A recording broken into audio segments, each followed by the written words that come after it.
তো কোনো সন্তান মা বাবার সামনে চোখ বড় করতে পারে না। চোখ বড় করা বোঝেন?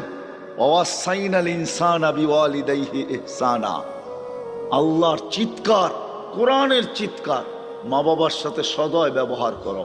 ওয়াকফিদ লাহুমা জানাহাদ দুল্লি মিনার রাহমা ওয়া কুল লাহুমা কাওলান কারীমা। তাহলে ও বুঝতো যে আমি শুইব, মা বাবা আমার উপর দিয়ে চৈসা যাবে, উফ পর্যন্ত করবে না। চোখ বড়, বাবার কলার ধরবে মোবাইলের জন্য। যা খুশি তা বলে যুবকরা।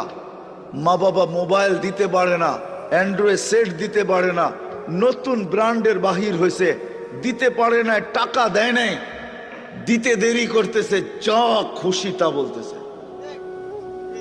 এমন পর্যন্ত বলতেছে জন্ম দিলা কেন, তোমারে পিটায় পয়সা নেওয়া দরকার। কি যুবক, রাগ হয়ে গেল? বলো না, না বলো না।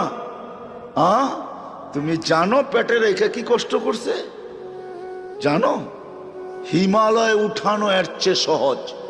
আল্লাহ হিমালয় উঠানোকে সহজ বলেন নাই, কঠিন বলেন নাই। আল্লাহ বলছে ওয়াহনুন আলা ওয়াহনিন। কোরআন হুজুরদেরকে তর্জমা জিজ্ঞাসা করো, ওয়াহনুন আলা ওয়াহনিন। তোর মা তোকে পেটে নিয়া কষ্টের স্তূপ জমায় দিছে, কষ্ট, কষ্টের পাহাড়ের উপরে পাহাড় রাখছে। বাবা সারা দিন পরিশ্রম করে নিজের ইজ্জতকে, আমিত্বকে,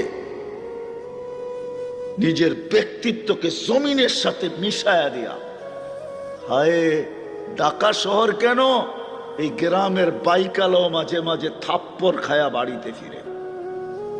গালি তো ডেলি খায়, ঠিক না? না খায় না? কি যুবক, তোমরা গালি দাও না? সুযোগ পাইলে তো থাপ্পড়ও বসায় দাও, ঠিক না? না দাও না? ও থাপ্পড় কার জন্য খাইছে? ওর জন্য? কার জন্য? বিবি বাল বাচ্চার জন্য।